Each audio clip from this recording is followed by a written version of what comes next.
Welcome guys, welcome back to the masterclass. So, in this video I'm going to quickly show you how to do a certain type of break that you, when you hear it, will be probably quite familiar with. And I'm going to do it with you. I'm going to show you how I do it since many years. Principally, of course, there are many things that you can do, but I will show you the principle of how to connect two parts. I'm going to quickly show it to you so that you get an idea. We have two parts. One is the blue part and one is this orange part. And we need to bring this part to this part. They cannot just happen one after another because they are actually a little bit different. So what you need is sort of a bridge that connects them both. The first thing that you need to do is you go to this part. When you want to do the break here, you can go to this part, or you could also theoretically go to this part. But we are going to this part. Then click E for export. What I usually do is I go into my folder where I have the project, and then I go into audio, and then I just type in a random name and I export it into that folder so that it's safe and sound there. And then you click create audio track and insert to pool, and you press export audio, and will directly get imported into a new channel. I did that already, so I don't need to do that. First, I'm going to show you the two parts. Let's go.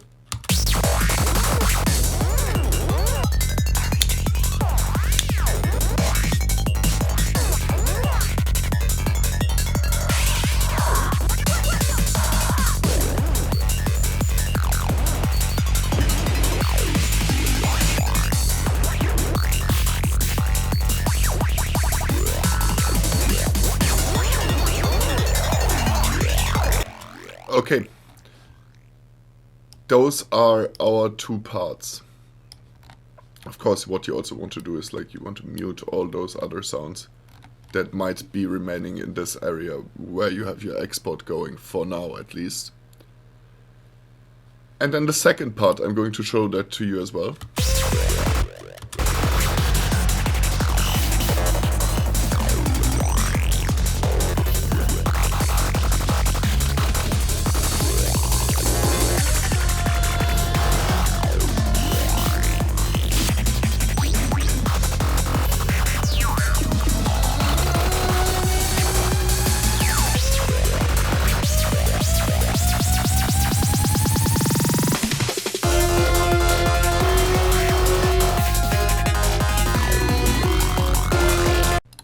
Okay, now you have listened to both parts. We can go directly into it. So what you want to do here is work with a lot of re-triggering, potentially effects, filter, and maybe also FX samples. Let's get into it. First, I'm going to make that a little bit bigger so that it's easier for you to see. I'm going to do it quite slow so that you understand what I'm doing. I'm doing this often, so I can do it quite fast, but for this video I'm going to make it slow. So first of all, okay, let's start from the very beginning. For chopping, as always, I'm using Alt. I just hold it and then I can chop. And the quantize is set to 116 and the grid type is set to use quantize. So I can just do the following. I'm going to re-trigger this part now, those 4 bars. So I'm going to cut here, I'm going to cut here. I'm going to take this one and double it. And look where I cut. I cut 1.5 beats in, basically. 3/8 of a note, and then I re-triggered that. Then I'm going to take this, I'm going to press R for reverse, then I'm going to take this and cut it at the 2 beat in the bar and re-trigger that. Then I'm going to do this.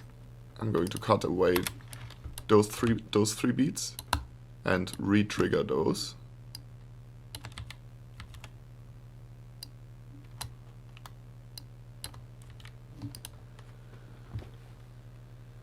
And then what I'm going to do is I'm going to the direct offline processing. You can also access that here by control right clicking the sample and then choosing the plugin. I'm going to bounce that also, and I'm going to choose mFlanger. As far as I know, yeah, it's free, so you can get that. Then what I'm going to do is I'm just going to press a couple of times on random. Actually not too bad. Let's see how that sounds. Cut that tail.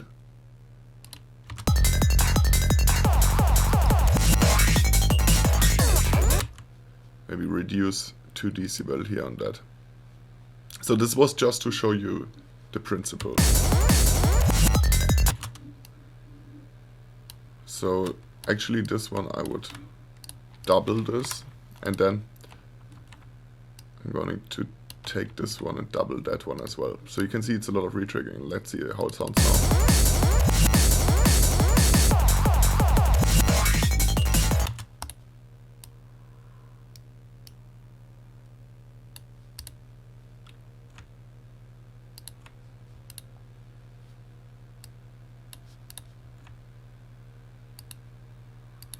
So now let's go to the next part and re-trigger this as well. Again, maybe I'm not doing it perfect right now, since it's just to show you basically.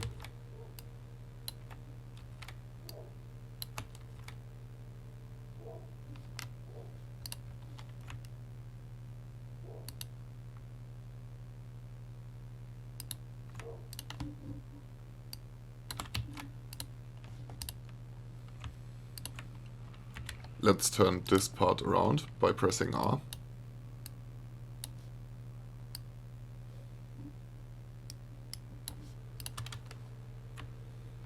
And then take this part and cut it.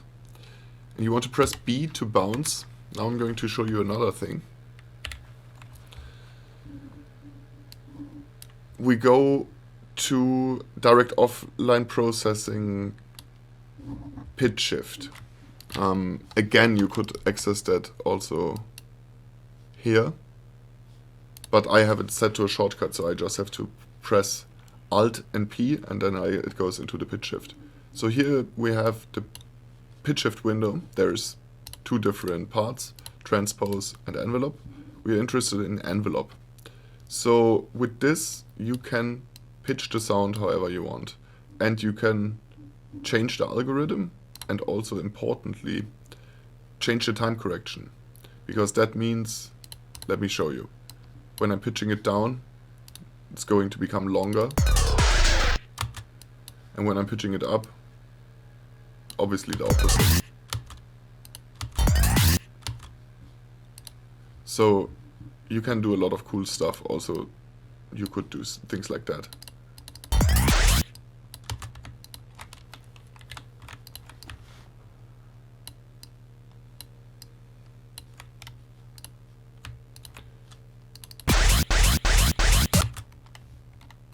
So let's take the tail of this,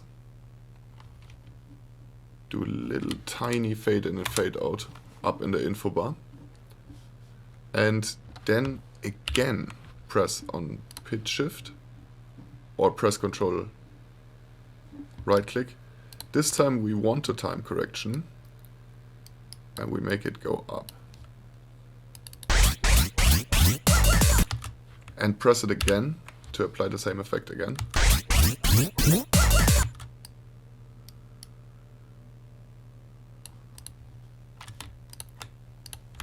Wait, let's take this part, take it over here.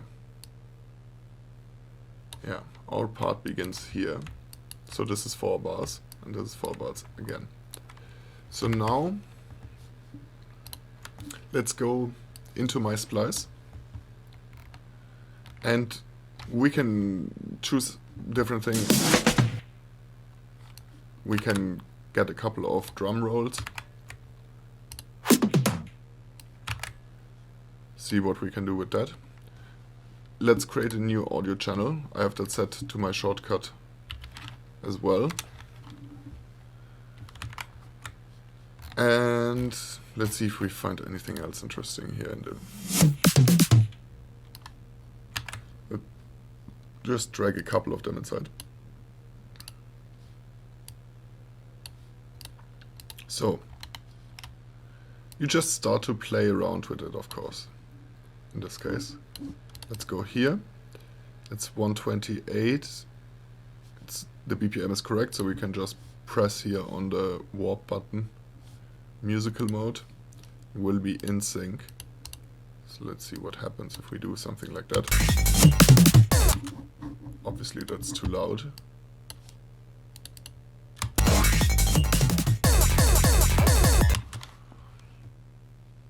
That's better. Let's see. Let's go to my FX.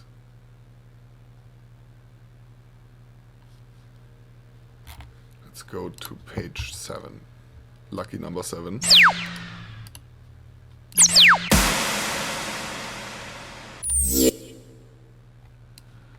Again, you just play. So let's see what happens when we do this. Let's also quickly adjust those. So if you see 256 here, obviously that's not correct. We need to type in 128. Then we can press musical mode. Here the same thing, 128, and press musical mode.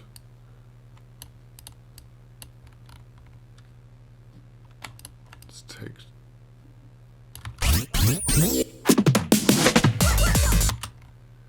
So, just to save on channel space.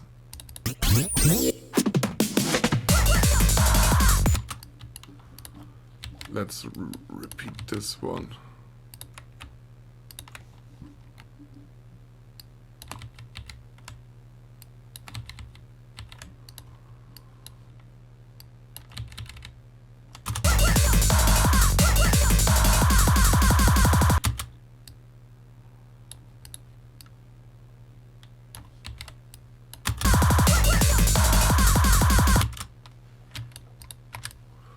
Again, just try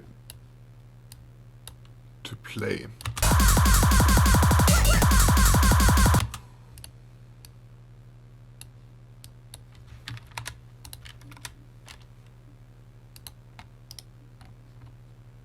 By just re-triggering those. You just play around. The principle is basically if you have this 1 beat long sample, let's make it 1 beat long, then what is your possibility? Obviously you could re-trigger it as 1 beat, you could re-trigger it as a third of a beat, you could re-trigger it as an eighth, you could re-trigger it as a 1/16th, and obviously below that as well, 132, 164. And those are your possibilities for re-triggering. It came always naturally to me, but I know that some people have issues with that. If you have a 2 beat long sample, what can you do? Of course, you can go 1.5 beats. You can go 1 1/3 beat. You know, you can just play around. Play around.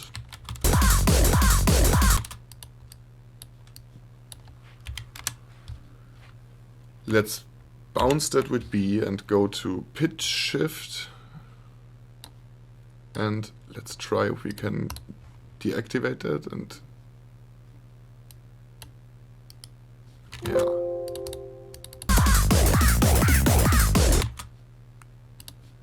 Let's listen to what we did. It's a long re-trigger.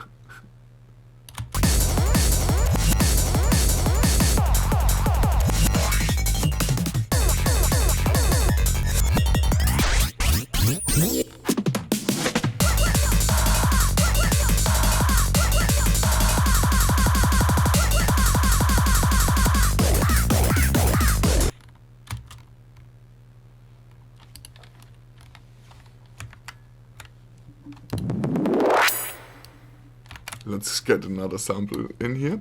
As you can see, you are asking yourself, this is also another thing that people sometimes are a bit surprised when they see me produce, that what I do is I often really, first of all, I follow my intuition. Second of all, this is a hand-selected sample bank by me. This is like all hand-selected. But it took me literally half a second to select that sample, and it's important for you to understand that don't think, do, okay? That's very important when in the musical process. So you just do, and you will know if it's not good, because it will not sound well. Let's take that and reverse it.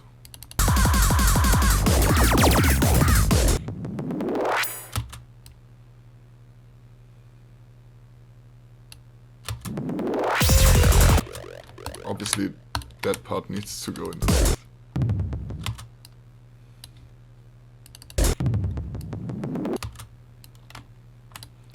So, if this would be the case,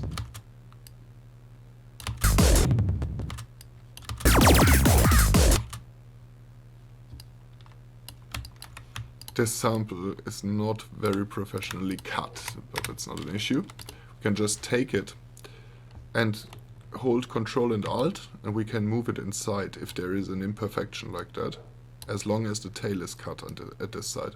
So we just move it to the right position. We need something in between.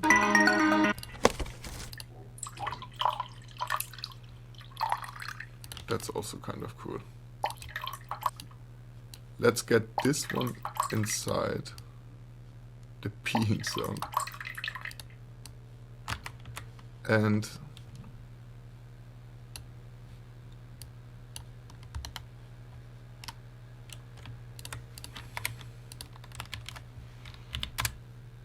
make a new channel, paste it in here. So what I'm going to do is a couple of things. First, let's grab this, mute it, because it should also not be playing, of course. Then we go to our export here, and we use FabFilter Simplon. What you want to do is press the right button, so we can record an automation. There's two ways to go about it, of course. We can use a MIDI controller or we can use the mouse. I'm going to use the mouse right now.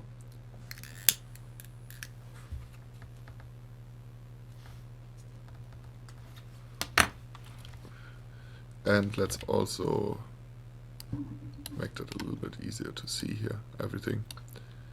Let's go. We're going to record a little bit of a filter over that section. Let's see what happens.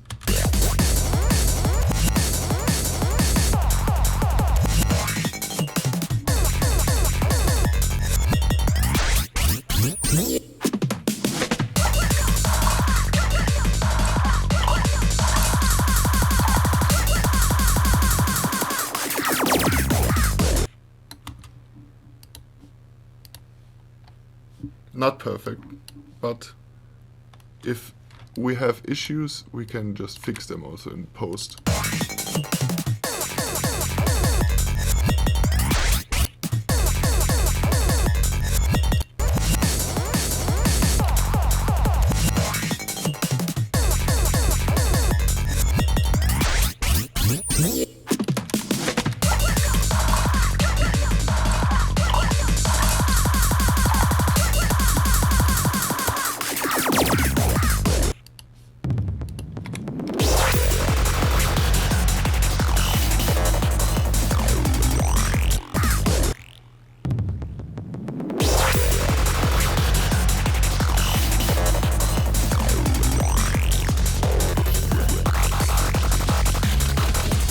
Let's see what happens if we take those two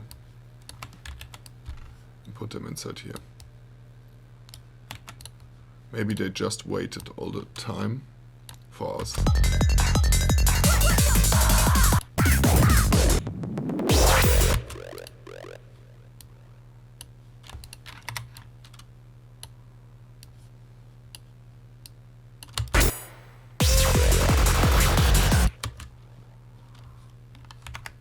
let's go. Wait, we need something.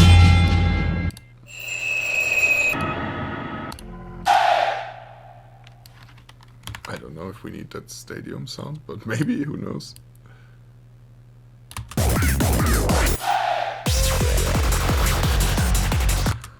What note is that actually? Ah, no note. Do we need a riser? We'll never know if we don't put it inside, I guess.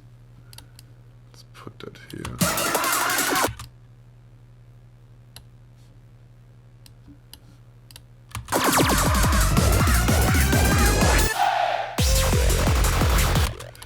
Not too sure about the stadium.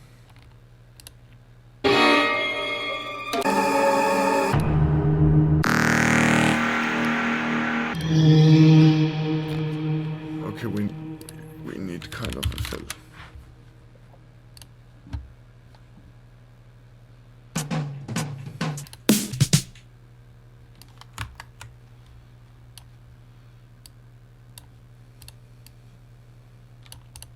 That's 120.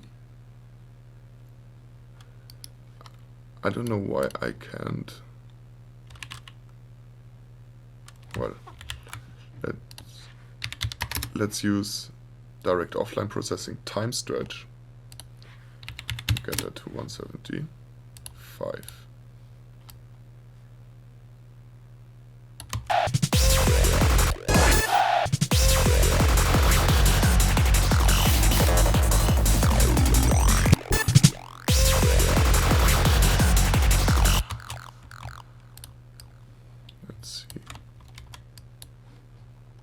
Let's go here to the fade out, put it on 1, and re-trigger them with 1/16.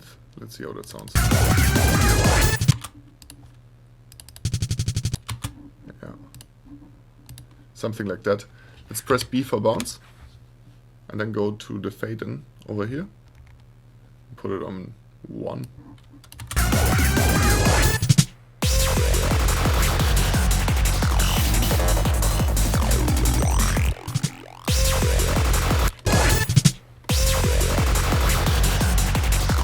Reduce volume so that it's not shitty, basically.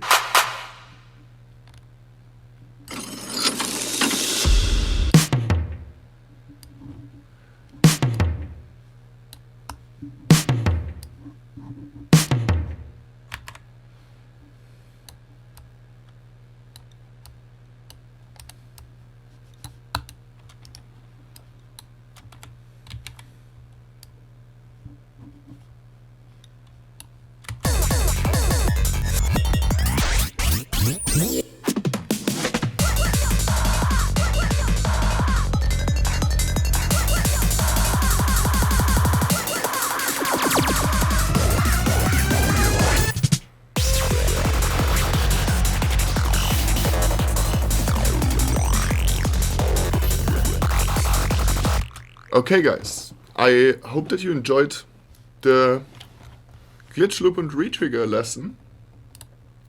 It's an important thing, not only of course for this specific technique, but in general. You need to understand rhythmics from the ground up, and if you have done that, then you can apply those same concepts which I explained with the rhythmic structures, of course, to any rhythmic element, or to any element, because any element can be theoretically rhythmic. So keep that in mind. What I said with like 1.5 beat, then 1.5 beat, or 1/3 beat and re-trigger, those things obviously count for snares and other elements like that as well, and can be used in the same thought process. Of course, not in the same way, completely in a different moment, for a different purpose, but always keep that in mind. And yeah, thanks for participating in the class, and I see you guys for the next lesson.